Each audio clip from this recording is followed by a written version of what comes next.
There's a nice early Elton John. Yeah, that's an early Elton John. Now, people say, how do you know the year? Now, first of all, there's many sites in the web. So if you ever want to go to Elton John tour, there's probably 100 sites that list every show he did. But I often go, you can sort of tell the era by the price. And then I go, okay, when was November 18th a Monday? Yeah. Because it's only every 7 years typically, right? You can say, if you knew it was in this era, then you can say, okay, that's 72 because Monday was November 18th. Right. And that helps you. But again, there's some paper loss there, some creasing. And all right, we'll flip to a few more now. There's another Elton John, October 5th, a Thursday. Now, that's a $4 ticket, but it's in worse location. The 92 is the worst seats in the gardens. That's what they call the Grays. I know, it was such a hot show, it was hard to get a ticket, so we just Elton John got lucky. Was very big, right from the start. He's been big since he first came, right?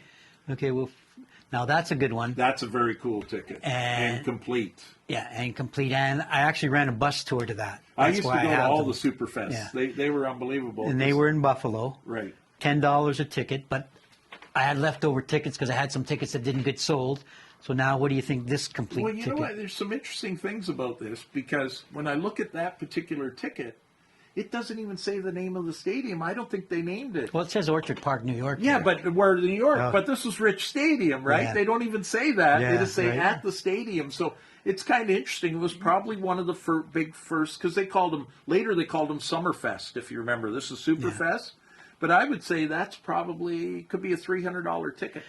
Now, the interesting thing about these tickets is they were given to people at ticket outlets like Ticket Hamilton, brokers. East Connaught, Ticket Agency. So it was hard to get these tickets because they had to go to specific ticket outlets. Bus companies would get them. Like a lot of the Greyhound, local Greyhound guy might get, Well, that was part tickets. of the bus companies. I'd buy bus tours all the time. Right.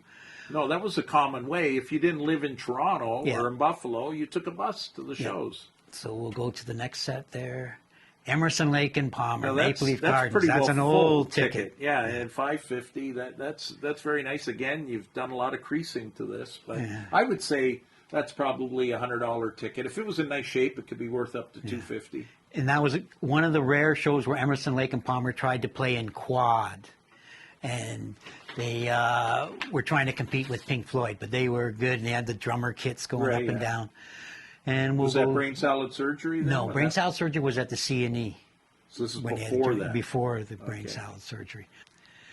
And this is Exhibition Stadium, Emerson, Lake and Palmer. It's $11. It's double the price of the last one. But this is their brain salad. That's my birthday. You should have taken me to that show. It's my birthday. Oh, well. Anyway, it was one of the best shows. I was probably at that show, I think. Yep. I even have a show poster of that one that's got value for the C&E.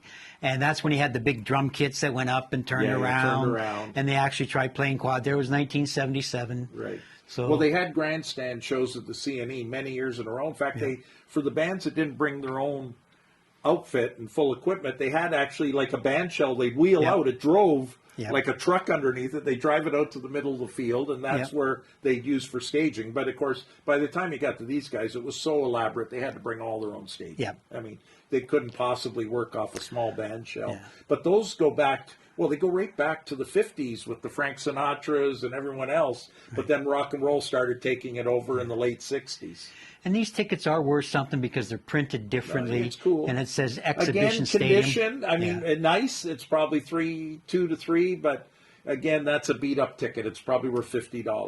Because there are perfectionists who have to have all beautiful tickets. I've even had people they have their own seat, but they'd rather have a mint condition one that somebody else sat on. You would think they'd want to display their own seat. No, I got to have a mint condition ticket. So it just depends. Everyone's got their own taste. And, of course, a lot of the people that buy these now were never at any of these shows. I mean, we're getting older. I'm 70. You're close or around there. And, you go back to shows like this, you got to be at least 15 when you went. So you're now another 45 years, so you're at least 60 years old if you're at this show. Well, the tickets are less than the taxes on shows nowadays, right? Or the Ticketmaster fee can be up to $30. Okay, we'll go. This was Kingswood, Eurythmics. Eurythmics, that was a great show. And Kingswood tickets always had the tent design, so that's how you know it's a good Kingswood Eurythmic tickets. And It was at Canada's Wonderland, which was like a Disneyland. Yeah. And they built a concert venue there, and they ran it for 7 or 8 years. They had great Yeah. shows. Like Bob Seger played Yeah. 3 nights in a row at Kingswood. There's a Right. lot of bands that came there. One of their most famous shows, of course, is Grateful Dead and the Yep. band that played That there. was a good show And there, then too. when they built the amphitheater, they took Ontario Place, which used to Yeah. host shows at a very low cost. And then when Live Nation came in and took a venue down there, it sort of spelt the end of Kingswood because you had to drive 20, 30 miles north of Toronto to go to the show, which people didn't mind driving there, but how are you going to drive back? A lot of people had a few cocktails, and the traffic maybe with the smoked a 400. little bit or whatever. So it ends up that it wasn't as much in demand. The venue is still there. It's just never used. Okay, so let's go to a few more tickets. Genesis, Maple Leaf Gardens. That should be worth something because that was the original Yeah, Genesis. and you can tell because it's Concert Bowl. That was only half the venue. Right. So at Concert Bowl were shows like I saw Blue Oyster Cult there. They were Concert Bowl because they could only draw like 8,000 people. Whereas the full venue, when you added the floor, Maple Leaf Gardens held about 15,500. But of course, when they sold the floor, now granted, some of the seats behind the stage were blocked out because of speakers and other things. Right. Especially then, the equipment was much bigger. Now the equipment's so small, they can sell every ticket in the venue. But by the time you added the floor, there was about 17,000 people there. But if a band couldn't sell 17,000 seats, they made the Concert Bowl, which was one half of the Right. arena. So they put at center ice, they put the stage facing just either the east or west half of the arena. So this was only for 8,000, and this would be Genesis with everyone. Yeah, Rick Peter Wakeman, Gabriel and everyone would have be still with been us. involved with them, Yeah. right? Yeah. So there was the early Genesis with Peter Gabriel and Rick Wakeman. Okay, so what do you think that one's worth? Again, the condition isn't great. Nice, it's probably 200, but that's probably 50, 60 bucks. All right, so let's go to a few more. Now Hamilton, That's. I was at this show as well. Yeah. I remember that. and that's where Peter Gabriel did all those costume shows with his Yes.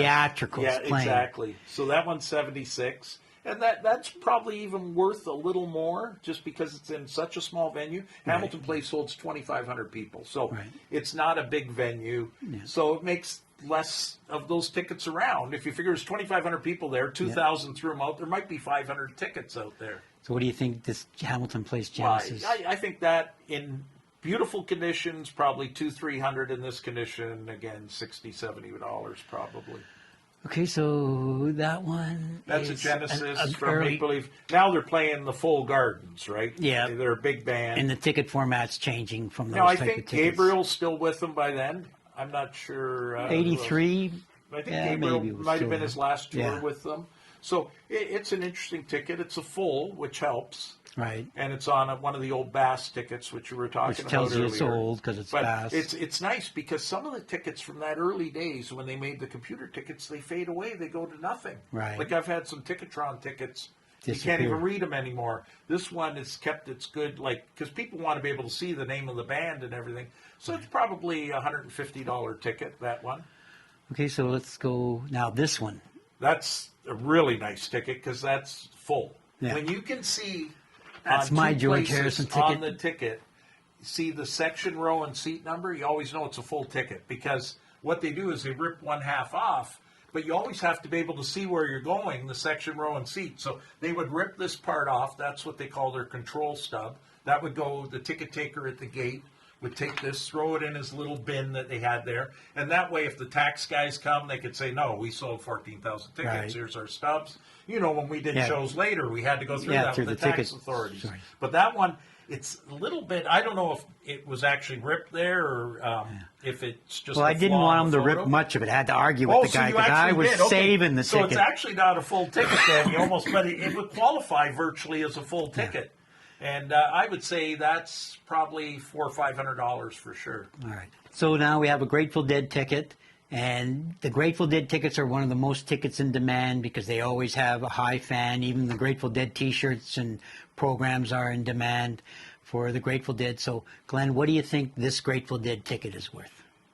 There's a couple unusual things about Grateful Dead. One is that they print a lot of hard tickets for their fan club.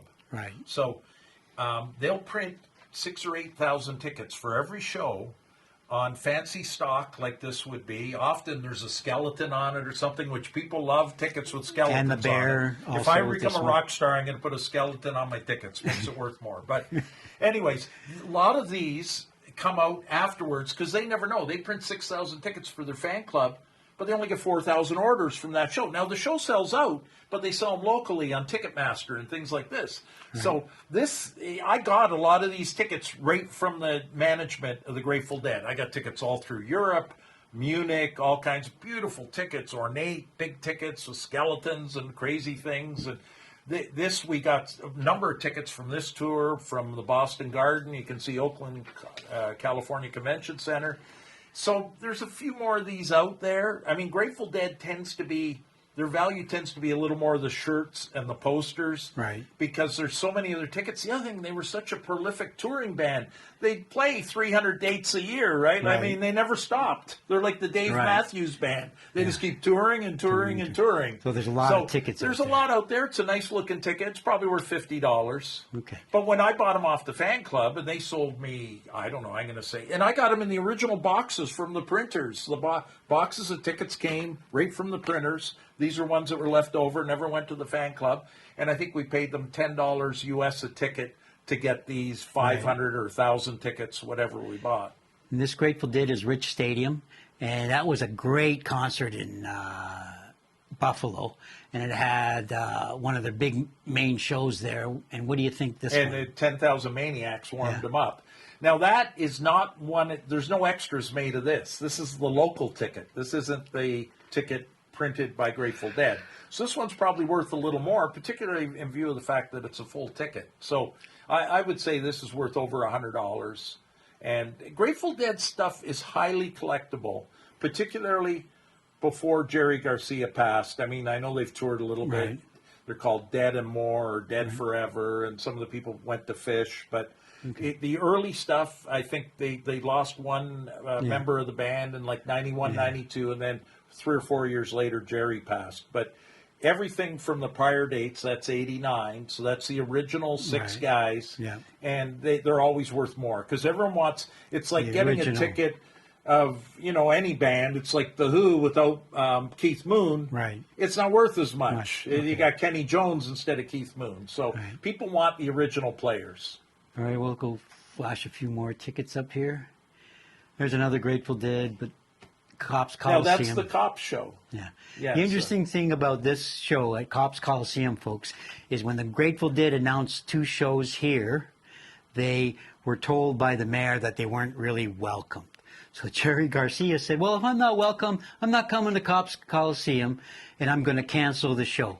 And so when Jerry Garcia told the mayor that he wasn't coming, the mayor ate crow, phoned up Jerry Garcia and begged him to come back and play, because those 2 shows had every hotel booked in Toronto, Niagara Falls, Hamilton, Kitchener, and they knew that if Jerry Garcia is canceling Cops Coliseum, it's going to be a black eye for Cops Coliseum, and the management freaked out on the mayor.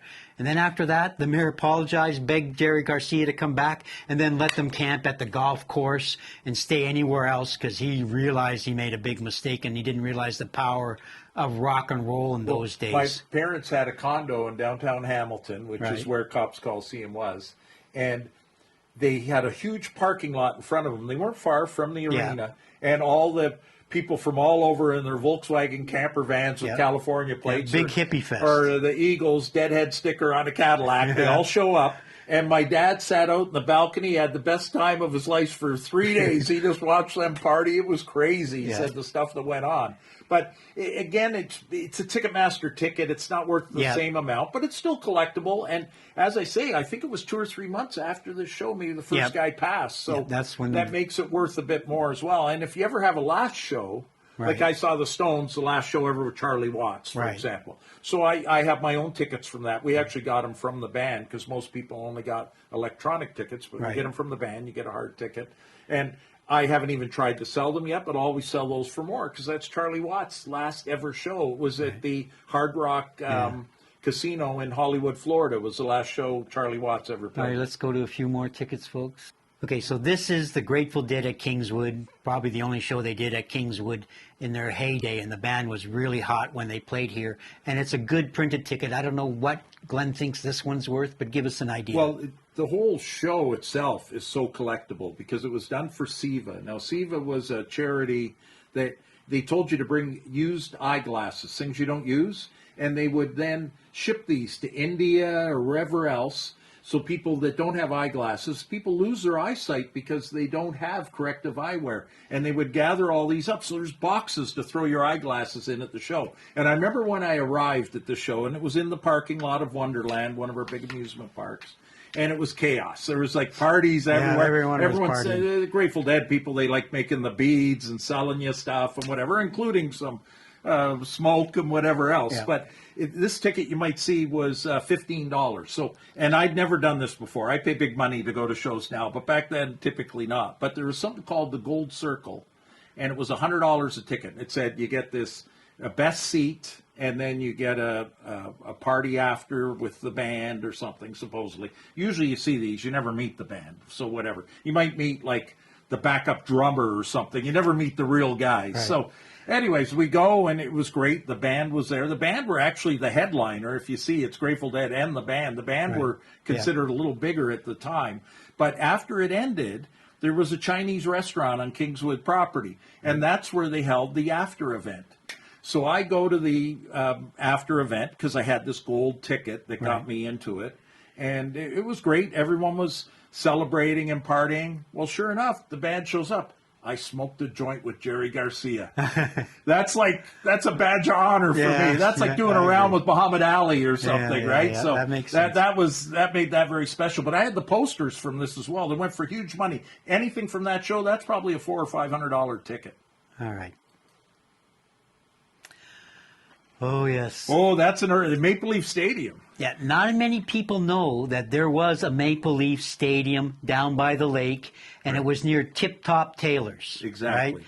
And Hermits and the Animals played. The ticket was $3.50, but that was one of the British invasion acts that came, and shortly after that, Maple Leaf Stadium got torn down. Yeah, Maple Leaf Stadium was torn down in '67, but they did a few acts for that. They also did some major boxing exhibitions and stuff, but this is one of the few concerts they did.